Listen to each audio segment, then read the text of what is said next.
Se trata de un amigo de esta casa, Miguel Velarde. Él es economista, así como economista es analista político y se integra a esta discusión porque hay en estos momentos una preocupación a nivel regional por lo que puede ser la imposición de aranceles en esta guerra política luego de que el presidente de Estados Unidos, Donald J. Trump, se pusiera firme en torno a las relaciones binacionales con naciones del continente. ¿De qué manera ha impactado esto la inestabilidad o la estabilidad, la permanencia o no de equilibrio en el mercado? Vamos a preguntarle precisamente a Miguel. Cuéntanos, ¿cómo es la perspectiva? ¿Cómo están perturbados en estos momentos los mercados locales y regionales? Miguel, bienvenido.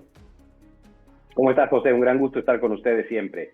Bueno, primero hay que ver un poco el análisis más en perspectiva. Nosotros venimos de economías en la región que siempre son volátiles, no son las más estables.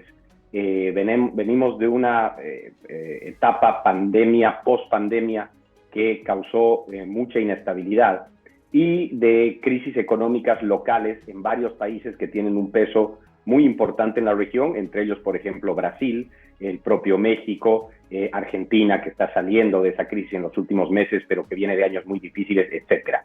Además de eso, Estados Unidos es, por supuesto, uno de los mercados siempre más importantes del mundo y el más importante, sin duda, para todo el continente.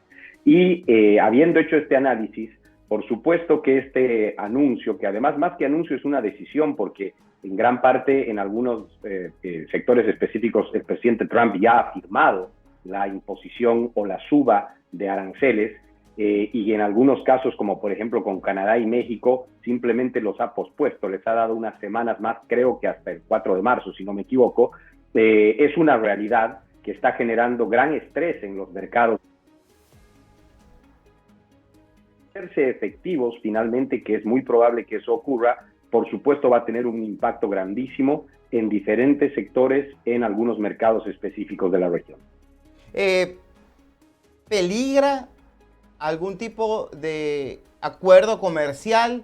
Pareciera que la guerra de micrófonos ante los anuncios hechos a través de esta nueva manera de ejercer la política a la que nos está acostumbrando en tan solo 4 semanas de gobierno Donald Trump, porque vemos que la Casa Blanca no descansa en plataformas de redes sociales, a través de correos electrónicos, alguna entrevista que se ofrezca en podcast, es decir, pareciera que estas plataformas ahora digitales es un diluvio de información y de decisiones. Y, a ver, hay mucha inquietud.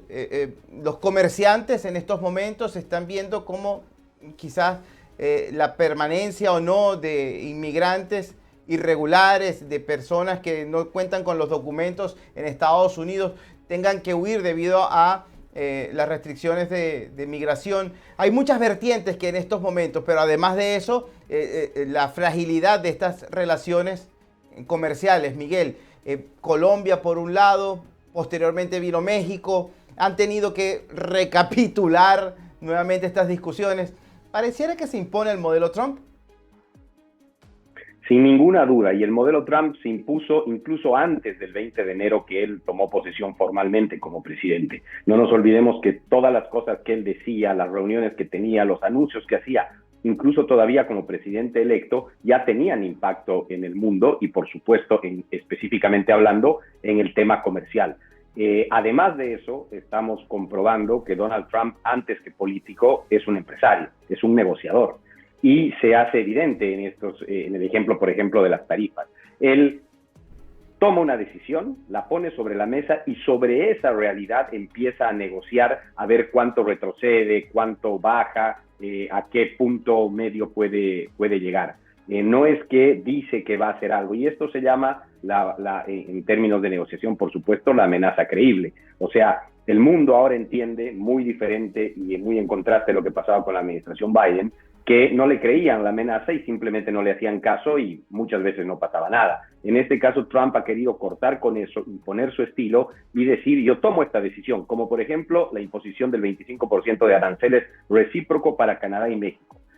Cuando iba a estallar todo por los aires, él dice, bueno, pospongo un mes para que negociemos, pero eso está sobre la mesa y la cuenta regresiva empieza a contar, que es la que estamos viviendo ahora. Bueno, como ese ejemplo está pasando, ocurrió, por ejemplo, ustedes se acuerdan después de esos tweets, creo que un fin de semana de Gustavo Petro, el presidente de Colombia, en relación a Colombia, incluso con impacto no solo comercial, sino político también con ese país y con autoridades de ese país.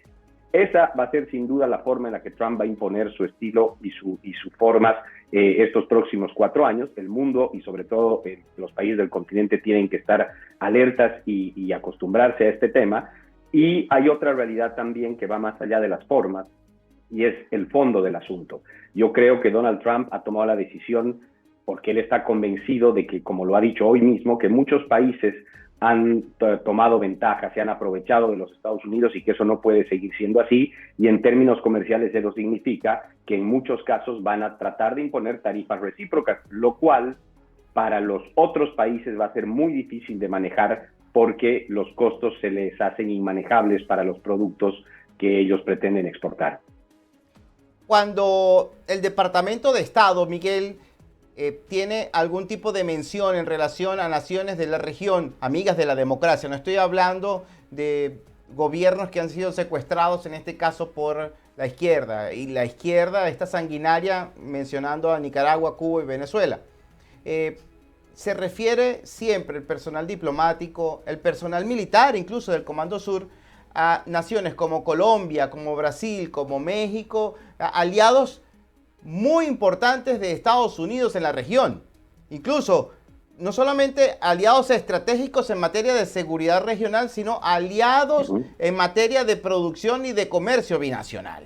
Esto perdura, esta presión política es sana para que persistan este tipo de acuerdos. Es necesario quizás pensar un poco más allá y hay que replantear el alcance de este tipo de negociaciones, aceptar una nueva realidad sobre la globalización, la realidad de la deuda pública que atraviesa el país, porque también ese es otro golpe duro que tiene la economía que en algún momento va a tener que frenarlo. Sin ninguna duda, pero yo creo que si ustedes recuerdan esa rueda de prensa improvisada que dio el presidente Trump en la Casa Blanca la noche que asumió el gobierno, yo creo que él está convencido de algo que él dijo esa noche, que es que Estados Unidos no necesita a los otros países, que son los otros países los que necesitan a Estados Unidos. Y si ese es el pensamiento, sin duda la estrategia va a ser decir, bueno, esta es nuestra posición, estas son nuestras condiciones, y si les gusta bien, y si no, no hacemos nada. Ahora, lo que tú dices es absolutamente cierto y correcto. No existe solamente una relación muy importante a nivel comercial con países como México, Brasil, Colombia y algunos otros aliados estratégicos de siempre de los Estados Unidos. Estamos hablando también del tema, por ejemplo, de la lucha contra el narcotráfico. Y ahora, un tema también importante, tanto más que el comercial para los Estados Unidos, del tema migratorio. Entonces, son muchas variables que entran en esta ecuación, pero yo creo que el común denominador es el que estamos viendo ahora. Estados Unidos ha decidido actuar bajo la estrategia de la presión dura y hay que ver cuál es la reacción de los países de la región. En todo caso, creo que lo más probable es que veamos un camino de negociación, porque no existen, con excepción de los países que tú también has mencionado, Venezuela, Cuba y Nicaragua, los otros países, por muy ideológicamente diferente que sean, como en efecto lo son los gobiernos de izquierda de Lula, de Petro y de Sheinbaum en México, son gobiernos más racionales y más pragmáticos. Y al final ellos no creo, me resulta muy difícil pensar que estén dispuestos a dañar realmente sus propias economías por enfrentarse a los Estados Unidos. Llamó la atención lo que ocurrió con Petro, pero bueno, no duró más de 24 horas. Y yo creo que el camino va a ser el de negociaciones duras, difíciles, donde se va a tener que ceder mucho y pagar algunos costos, pero donde me resulta difícil pensar que exista que se rompan las relaciones o que definitivamente se elige el camino de la confrontación antes que el de la negociación. Esto es puertas afuera. Ahora miremos puertas adentro, dentro de Estados Unidos. Hay un departamento generado por la propia Casa Blanca en esta nueva administración que perturba un poco en el sector público. Y es DOGE, el Departamento de Eficiencia Gubernamental, que pretende neutralizar el exceso de burocracia. Para nadie es un secreto que hay una carga inmensamente costosa en el sector público estadounidense, donde se diluye mucho el esfuerzo de los contribuyentes que pagan impuestos en relación a quizás juntas, reuniones, grupos de trabajo, personal dedicado a oficinas, en unos trámites que pueden prolongarse de manera dilatada y que puede ser muy costoso para los bolsillos de la nación. Esto está en una lupa muy precisa, sobre todo con la preocupación de despidos masivos.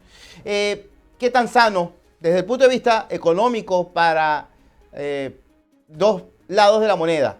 La nación entera y para los que están afectados como personal que puede ser echado a un lado. Aquí me permito hacer un análisis incluso sobre cierta experiencia que ya se ha visto. No en Estados Unidos, por ejemplo, pero sí desde donde les hablo, que es Argentina. Aquí en Argentina ha sido uno de los primeros experimentos el año pasado con la llegada de Milei al poder de un ministerio, en este caso, de eficiencia gubernamental, dirigida por el ministro Sturzenegger, que además, dicho sea de paso, ha tenido y tiene mucha comunicación y relación con el propio Elon Musk. Digo esto porque hay lecciones aprendidas que los Estados Unidos deberían tratar de revisar para mejorar y profundizar y fortalecer lo positivo y tratar de no cometer algunos mismos errores que tienen que ver directamente con tu pregunta. Esto lo positivo que es que, como en cualquier gobierno y también en cualquier empresa, muchas veces se generan gastos que no son eficientes. Hay manera de lograr ahorrar no solamente en el personal, sino también en el manejo de algunos recursos, en el destino que tienen esos recursos, en lo eficientemente o no que se usan esos recursos en los proyectos a los que se asignan.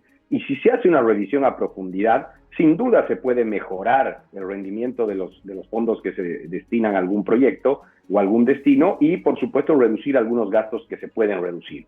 Del otro lado de la balanza está, vuelvo a la experiencia argentina, que muchas veces, si no se hace bien el trabajo, se puede, por ejemplo, despedir a gente que se necesita, incluso para el correcto funcionamiento de algunos departamentos o ministerios, que se pueden dar de baja algunos proyectos que puede parecer que son gastos de los que se puede prescindir, pero que después, con el paso del tiempo, se nota que son proyectos que son necesarios. Y a veces retomarlos es todavía mucho más difícil que mantenerlos. Entonces, al final, como todo, en idea esto es muy bueno, hay que ver cómo va a ser la ejecución, especialmente en Estados Unidos. Me parece que se le va a tener que poner mucha atención y cuidado a eso, porque es un país y al mismo tiempo una administración pública gigantesca, y que eso complejiza un poco más este nuevo reto que se ha puesto la administración Trump. Miguel, muchísimas gracias porque desde el punto de vista económico hay una inquietud predominante en estos momentos sobre esta situación en la que tanto la macroeconomía como la economía de bolsillo está bajo el escrutinio de la opinión pública. Creo que todavía es muy prematuro para entender que el daño que se arrastra en el mundo entero por el perjuicio que hubo, por el daño que hubo por la pandemia, el mundo entero todavía está pagando factura y la economía estadounidense no es ajena a esta condición.